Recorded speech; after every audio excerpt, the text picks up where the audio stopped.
창업해서 흔히 겪는 권리 분쟁 중 하나가 뭐다? 폰트 저작권이야. 폰트 저작권. 그렇죠? Makes you wonder.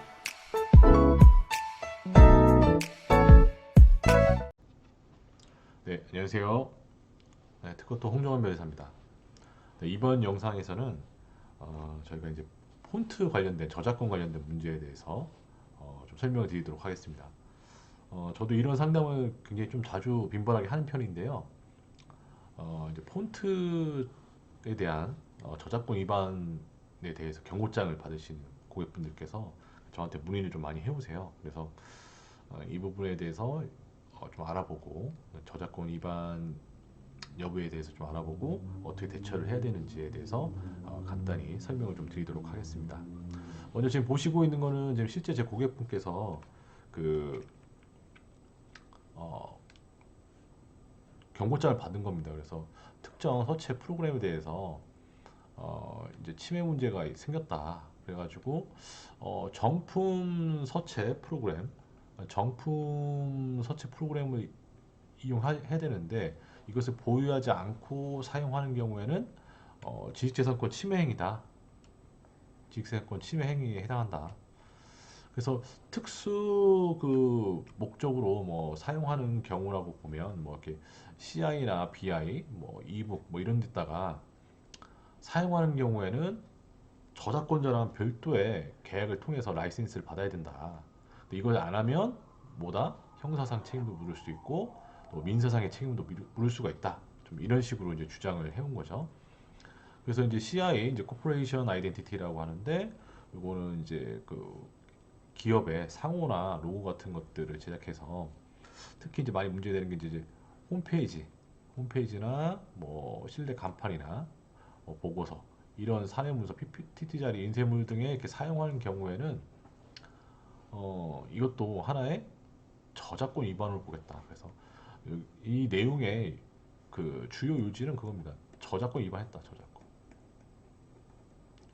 저작권 위반했으니까 어떻게 할래?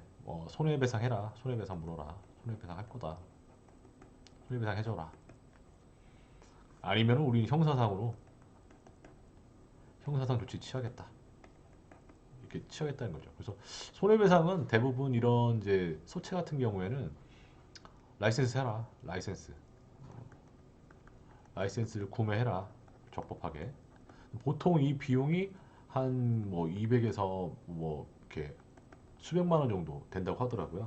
그래서 이런 주장을 받으면 처음엔 좀 많이 그 황당할 수밖에 없죠. 그래서 왜냐면은 이런 서체 프로그램 같은 게 뭐 유료 폰트나 뭐 이런 것도 있을 수 있지만 여러분 그뭐 한글 문서 작성하시다 보면 여기에 이제 뭐 무슨 체 뭐 예를 들면 고딕체부터 뭐 궁서체 뭐 이런 식으로 서체가 엄청 많잖아요.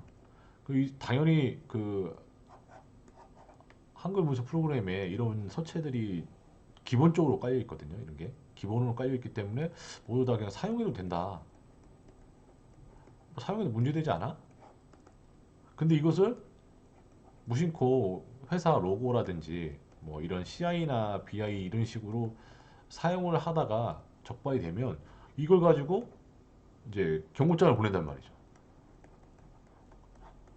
그래서 내가 한글이나 워드 프로그램에 깔려 있는 서체도 자칫 잘못 사용하면 이렇게 경고장을 받을 수 있다.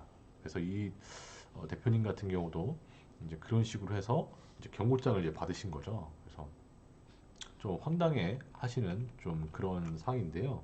자, 여기 보시면은 자, 여기 지금 상대방이 이제 저작권 등록증을 보내주셨는데 이게 프로그램 등록증입니다. 프로그램. 이 프로그램 같은 경우는 흔히 이제 잘못 생각하시는 분들이 이제 이게 특허 대상 아니냐. 물론 이제 특허의 대상이 되기도 합니다. 일부분은. 근데 이제 여기서 말하는 이 프로그램은 말 그대로 이제 소스 코드가 정해져 있는 소스 코드가 이제 그 있는 그 프로그램 코드를 말하는 거고요. 자, 이것은 특허의 대상이 아니고요. 이건 뭐다? 저작권의 대상이 됩니다. 저작권의 대상. 이 저작권 같은 경우에는 또 재미난 게 이 폰트 같은 이제 글씨체 뭐 이런 것 자체는 보호 대상이 아니에요. 그 프로그램은 보호 대상인데 보호 대상인데 글씨체 자체는 보호 대상이 안 된다는 거죠. 그러니까 엄밀히 말하면 여러분들이 어떤 CI나 BI 같은 데다가 어떤 글씨체를 썼어요. 글씨체를 어떤 글씨체를 폰트를 이제 사용할 경우에 그거 자체 그 행위 자체는 그 저작권 위반은 아니에요. 저작권 위반은 아니다. 그런데 이 상대방 측에서 이제 주장하는 건 뭐냐면, 자, 그러면 이 글씨체를 너희들이 그렸느냐? 손으로 그릴 거냐? 그건 아닐 거 아니에요. 뭔가 컴퓨터 프로그램으로 된 어떤 프로그램으로 된 폰트 프로그램이 있는 거 아니냐? 너희가 사용하는 컴퓨터에. 그래서 그 폰트를 이용했다는 것 자체는 당연히 너희가 사용하는 컴퓨터에 이런 프로그램이 깔려 있기 때문에 그런 걸 쓸 수 있는 거 아니냐. 그래서 뭐 그런 상황이 있다라고 하면 유료 라이센스가 있다고 하면 그걸 알려주고 그럼 이건 오케이. 근데 만약에 없다, 라이센스가 없다, 그러면은 넌 책임져라. 뭐 이런 겁니다. 무슨 말인지 아시겠죠?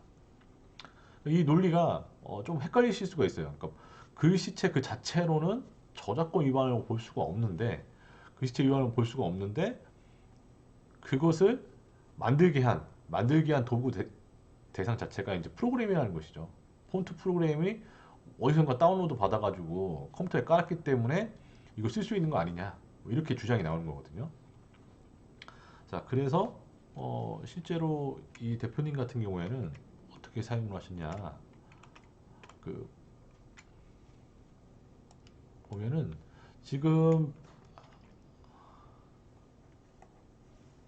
여기에 지금 CI가 있어요. CI를 일단 뭐 홈페이지 같은 데다 CI를 이렇게 사용을 하셨는데 이 글자체를 이제 대조를 한 거죠. 이 글자체가 우리가 사용하고 있는 어떤 글씨체랑 일치한다 라고 해가지고 이제 저작권 침해다, 저작권 침해다, 뭐 이렇게 주장을 하시는 겁니다. 자, 그래서 제가 이 부분과 관련돼서 과거에도 제 책에 좀 언급을 좀 한 적이 있는데요. 그 책 내용을 잠깐 볼까요? 자, 여기서 보시면 자, 창업해서 흔히 겪는 권리 분쟁 중 하나가 뭐다?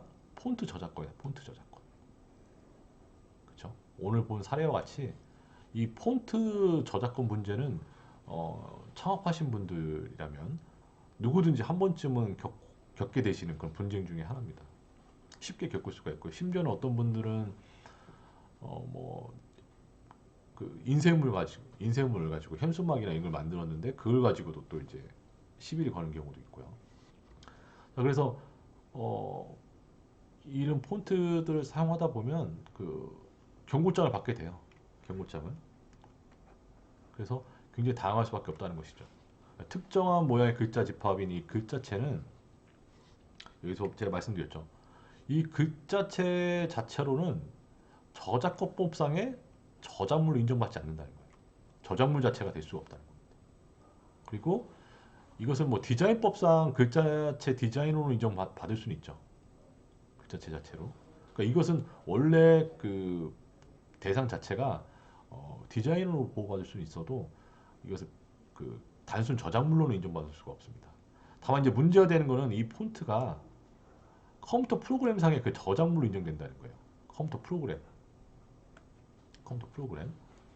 그래가지고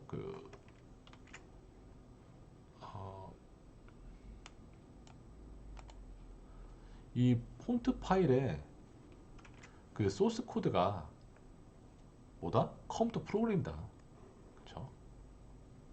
따라서 이제 물품 인쇄된 거나 이런 것들이 결국에는 합법적으로 구매한 라이센스가 유효한 그런 게 설치되어 있어야 한다. 그래서 인터넷상에서 무료 폰트라고 해서 무조건 다운받는 것이 아니고요. 그것이 어떤 이용 제한이 있는지 그것도 한번 살펴보셔야 된다는 거죠. 그래서 그런 부분에 대해서 제대로 여러분들이 그 관리 감독을 잘 못하면 이렇게 경고장을 받으실 수가 있는 것이죠. 많이 문제가 되고 있는 것 중에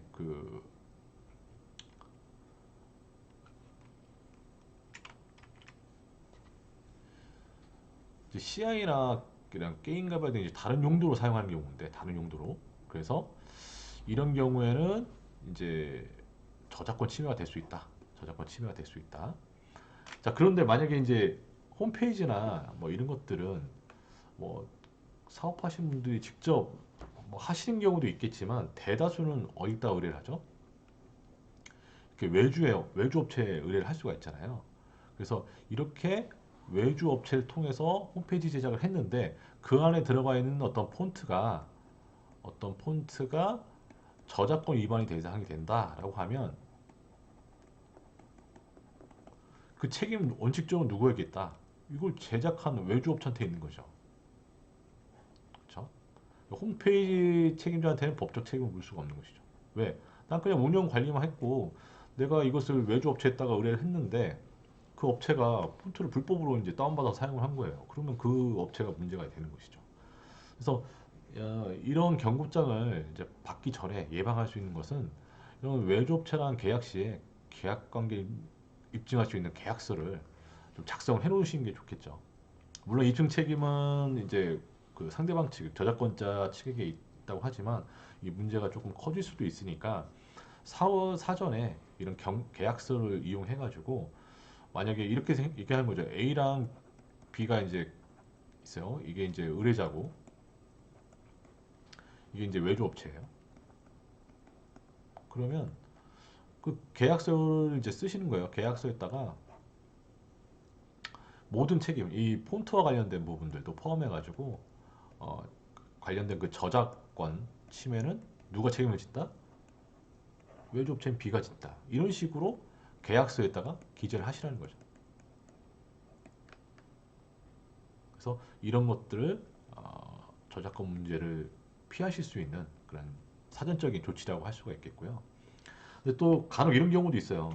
어떤 경우냐면 그 직원을 고용했다든지 직원이 어떤 걸 작성을 했어요. 근데 그게 저작권 위반이 되는 거예요. 아니면 또 프리랜서 분들한테 이렇게 또 의뢰를 한 경우 뭐 이렇게도 될 수가 있는데 자 이런 경우에도 여러분들이 좀 그 소스 관리를 좀 잘 하셔야죠. 출처 관리. 도대체 이 폰트는 어디서 따왔느냐. 그래야지 나중에 그런 분쟁이 생겼을 때 책임 소재를 가릴 수가 있잖아요. 근데 만약에 이 작업한 직원이 중간에 뭐 퇴사를 했다든지 이러면 그 길을 알 수가 없잖아요. 알 수가 없기 때문에 내부 직원들을 통해서 디자인하시는 분들은 이런 소스 관리들을 철저히 좀 해주시는 게 필요하고요. 자, 프리랜서 분들이 좀 애매하죠. 이분들하고도 원칙적으로는 이제 계약서를 작성하시는 게 베스트다. 계약서 작성을 하시는 게 좋고요. 만약에 계약서가 없다 하더라도 뭐 이메일이나 이런 걸 주고받은 내용을 통해서 이 저작권 부분에 대해서 언급을 좀 하세요. 언급을 해서 위반되지 않도록 해달라. 그래야지 나중에 권리 분쟁이 생겼을 때 책임을 전가할 수 있지 않습니까? 의뢰자 측에서. 그래서 돈 주고 제작을 의뢰를 했는데 그것에 대해서 나중에 책임을 또 지시게 되면 또 억울할 수 있기 때문에 그래서 이런 부분들을 꼭 챙겨주시길 바라겠습니다. 그래서 오늘 시간에는 여러분들이 자칫 잘못하면 이런 경고장을 받으실 수 있는 그 사항 중에 하나로 폰트 저작권 위반, 저작권 침해에 대해서 설명을 드렸습니다. 네, 시청해 주셔서 감사합니다.